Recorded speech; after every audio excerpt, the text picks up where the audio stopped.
И еве не повторно на навак. Јас сум удобно сместен во мојата 911. Да, не е моја, но денеска ќе биде во служба кај мене. Но, имаме и еден гостин.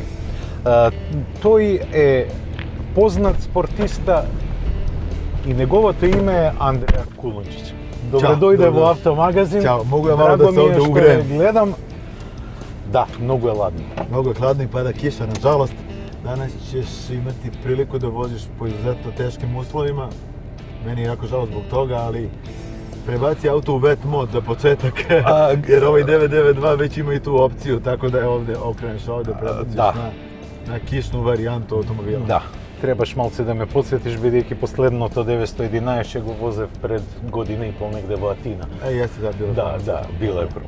Андреја, ти си познат спортиста, ти си добро бивши, еден од најуспешните автомобилисти во екс-Југославија, беше активен учесник и во Порше купот, а денеска си во улога на амбасадор на брендот Порше. Tako je.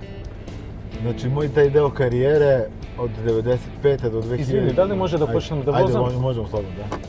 Фала. Moj ceo deo te karijere od 95. do 2000. godine kada sam vozio Porsche Super Cup i bio test vozač Eurostima Formula 1, mi je ostavio nekako traga da sam ostao zaljubljen u Porsche. I ceo moj život je faktički bio Porsche i samim tim je i ovaj nastavak života koji se dešava sada samo nastavak svega toga. Zašto nastavak? Zato što sam ja već 4 godine Porscheov instruktor za ceo svet. Imam licencu da mogu da radim sve nivoje Porsche treninga. Radim za Porsche gde god mogu, ali evo sad u poslednjih nekoliko godina sam najviše ovde u Srbiji, pre svega zbog navaka, Mladena i svega ovoga što smo ovde napravili. Кажи ми, од каде е љубов баш кон Порше? Ти имаш бензин во крвта. Си возел и Ферарија, Ламборгинија, Астон Мартин, што не? Зашто баш Порше? Ja volim kod Porsche jednu stvar, što on prvo automobil napravi na stazi, pa ga onda prebaci u serijsku proizvodnju. Koji god Porsche da uzmeš, da li je to Panamera, Macan, Cayenne, možeš da ga voziš ovde na stazi i tekako dobro. Da. A obično svi rade automobile van staze, pa onda dođu na kraju da testiraju automobil na stazi. Meni je bitno da se auto dobro vozi, a meni Porsche daje to. I zato ga volim. Ова е совршена машина која дозволува и почетници да ја возат. Ajde da kažemo ovako, da ti Porsche dosta tvojih grešaka može da popravi. Да ги прости грешки. Da ti oprosti greške. I onda ti daje zadovoljstvo u vožnji mnogo veće, zato što mnogo više možeš. Međutim, jako je tanka ta linija između onoga kada je sve u redu i onoga kada ništa nije u redu. Znači, ovo je koncept koji na papiru je najgori, a na stazi je najbolji. Kako, ne znam. Искрено, јас како возач не се чувствувам баш најубаво кога друг ме вози. Ja sam već navikao, kada sam polagao za sertifikat Porschea, osim tog, da kažemo, tih najviših nivoa koje sam dobio da radim, uspeo sam da dobijem i tu, da kažemo, taj excellence point za rad 1 na 1. Recimo, mnogi Porscheovi instruktori ne vole da rade 1 na 1 jer je mnogo opasno. Kao što vidiš danas ovakvi uslovi, kiša, brz automobil ili ovaj 4S ili GT3 RS ili bilo koji drugi. Međutim, ja to volim. Volim da radim s ljudima, volim da uđem direktno u tvoj mozak, u tvoju psihu, da vidim kako držiš ruke, da vidim kako napadaš krivinu, da vidim kako razmišljaš, da vidim kako koristiš put kao što ga sad recimo ne koristiš, nego idemo potpuno pogrešnom putanjom i samim tim ulazim u problem. Brza vožnja je jako sigurna i može da bude jako sigurna kada sve radimo onako kako treba. Šta to znači? Pa to znači da mora da poštuješ neke stvari, mora da poštuješ mnogo geometrije, mora da poštuješ uglove i na kraju krajeva prvu stvar, trkačku, ideš tamo gde te oči vode.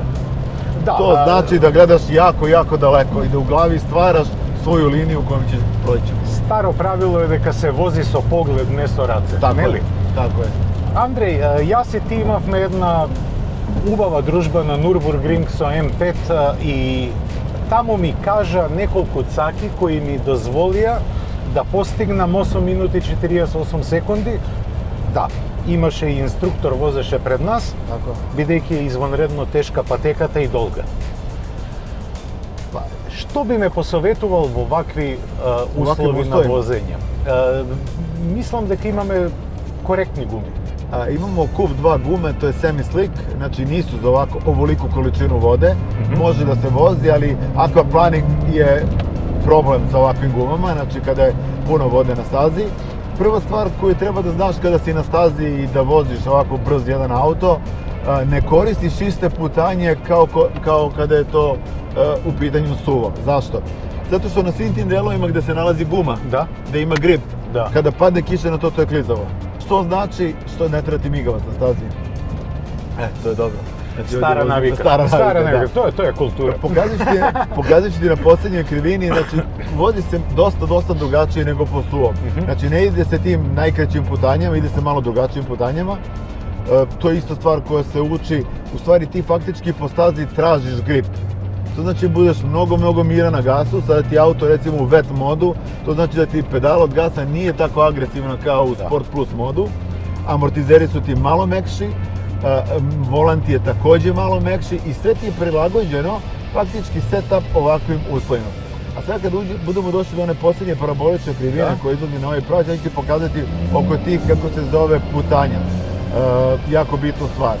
Ako dobro te razbrav, treba široko da tako, gledaj sad ovde. Idemo sad, idi slobodno malo s polja, vidi. Znači idi ovde, idi spoljnom linijom. Dodaj malo gas slobodno. Slobodno dodaj malo gas. Malo. Vidiš kako, pusti malo gas. Vidiš, tražiš mu grip, pusti malo. Sad pustiš, sad uđi u ovaj deo ovde. Sad vidiš kako ovde nema gripa. Vidiš na volanu, kolika je razlika između ovog dela kada ideš spoljnom linijom i dela kada ideš tom, ajde da kažemo, linijom koja ide... Andrej, više sme na 210. Tako je. Кои се генералните проблеми на брзото возење во сообраќај, на автопат? Патека, јасно е. Najbitnija stvar je da ono što mi kažemo kočiš, uđeš i kočicom ulaziš u krivinu. Znači to je najbitnije, da mi pravimo mehanički downforce na prednju osovinu, da tu težinu donesemo napred, znači na prednji deo automobila i da koristimo kroz ceo ulazak u krivini. Dok god mi pravimo taj mehanički downforce, dok god automobil, mi imamo volan i on sluša tamo gde i ako držiš malo pedalu od kočice, to ne valja. Ne valja. Kada pustiš blago. Probat ćeš na sledećoj krivini da kad zakočiš, polako popustiš kočicu i sa tom polako kočicom ulaziš u krivinu. I vidjet ćeš koliko će imati mnogo više gripa. Porsche 911 je извонредно балансиран автомобил. Што се случува при растеретување на задната осовина? Svaki taj moment kada ti zakočiš i pustiš kočnicu, faktički ti debalansiraš automobil, ti težina ti se ponovo vrati pozad i onda ne možeš da skreneš u krivinu. Zato mi moramo da ih pravimo da budu što su veći mogući. Ne znam da li skijaš, ali jako slično, prebacuješ težinu sa leve na desnu stranu, napred, nazad i u skijanju ti isto kažu idi napred, je li tako? Da bi napravio pritisak napred, da bi mogo da skreneš. I sad ќе го повторам ono što mi go kaže. Iako mora da budeš nežan sa gasom, znači nema naglih pokreta, posebno ne po kiši, ali nema ni po suvom. Znači moja, ajde da kažemo, filozofija je da kada gledaš nekoga ko vozi brzo sa strane, da to izgleda sve jako fluidno, jako nežno, jako agresivno samo na prilasku, a posle toga sve treba da bude strpljivo, rano na gasu i da se izlazi čisto iz krivine. Andrej, da li работиш со млади спортисти? Да ли сакаш да продуцираш калибри како тебе? Radim, kako da ne. Radim, ima dosta talentovane dece. Da li imaš nekoj projekt со некој македонски пилот? Vidi, ja vidim da u Makedoniji već ima nekoliko vozača koji jako dobro voze automobile i koji voze TCR. I Makedonija... To je Iđe Stefanovski i Viktor Davidovski. I mislim da generalno ovaj region producira dobre vozače, mi imamo problem sa, opet i nije dobra putanja, ne gledaš, praviš krivinu mnogo oštrijom nego što jeste. Nama je problem što mi nemamo te budžete koje imaju ljudi u inostranstvu, da kažemo na zapadu, i jednostavno što po broju prodatih automobila ovo tržište nikada neće biti tako zanimljivo za automobilski sport kao što je recimo neka Nemačka, Francuska, Italija ili već neka druga tamo. Tako da jednostavno... Odnosno državi koji imaju proizvodstvo na automobili. Tako je. A drago mi je da dođem u Makedoniju i nadam se da ću doći i na kraju krajeva i Makedoncima dobrodošli su u Beogradu kao što si ti dobrodošao. Tu smo, imamo jako lepe ovde uslove za rad, jako sigurno možemo da radimo. Maksimalne brzine su preko 200 km/h, što znači da Znaš šta je glavna stvar? Pa кога ми дозволи и мене да кренам на околу 210 на овие услови со неадекватни гуми, Ovde dolazimo 245 kad je suvo na kočenje. со овој автомобил или со RS-от? Sa RS-om 260. RS je malo brži samo. Вау. Wow. Андреј, што би им препорачал на младите? Pa preporučio bi se pre svega da se ne boje automobila, ali znanje je uvek dobro za kontrolu. Šta to znači? To znači da neke stvari kada naučiš kako treba, ti jednostavno mora da ih primeniš. Nažalost, u Srbiji, verovatno tako u Makedoniji, u autoškoli te ne nauče osnovne stvari koje treba da te nauče za život. Се слагам со тебе во потполност. I onda je problem što si ti misliš da nešto znaš, a u stvari nisi ni svestan koliko ne znaš. Bez obzira kakav auto vozi, ja nisam od onih koji kažu, sada, mlad je, ne može da vozi brz auto. Može on da vozi sve, ali mora da nauči da vozi to. Nažalost, mi nemamo puno vremena, danas i loši su nam uslovi, ali sledeći put kada budeš došao ovde po suvom vremenu, bit će mi zadovoljstvo da ti pokažem mnoge stvari koje će ti u životu i tekako trebati. Андреј, ти благодарам на понудата, секако дека ќе ја прифатам, а ќе ја прифатам и од името на гледачите, бидејќи ќе имаат што да научат од тебе. Ти благодарам многу за учеството во Автомагазин. Мене ми е искрено малце фрустрирачки што не можев нешто повеќе од тебе да украдам, ама времето не ни дозволи, метеоролошките услови. Ima vremena i ovo je jedno iskustvo novo da vidiš i sam kako sa nekim malim korekcijama možeš ovaj automobil i tekako lepo i sigurno da voziš. Uvek mora da budeš suptilan na gasu, da mu balans automobila okreneš kočnicom, da dobiješ pravac i onda laganim gasom da izlaziš napolje. Znači uvek kočnicom ulaziš u krivinu. Koji god auto da voziš, prednje vuča, zadnje vuča 4x4. Ali već izgledaš bolje, da znaš, evo ja te sada gledam, već izgledaš meni mnogo bolje nego na početku. Ето, за само 5 круга pustio si kočnicu. Jesi vidio sada kako auto je samo nije više radio ono što si hteo? Така.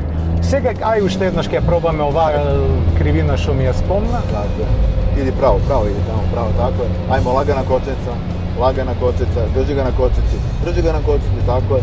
Ajmo, tu si prebrzo, nema veze, si smirio. Viš kako on te vratio te u život. Да. Андреа, ти благодарам многу за времето што го одвои за мене и нашите гледачи. Ти посакувам многу успех и што побрзо повторно да се видиме. Tako je, hvala, dobrodošao. И ја не знам како ќе ми избркаш од колата. Ovo je već super, bravo. Може да си ја земам за Скопје, па ти да дојдеш да ја земеш. Da ti pričam do tamo.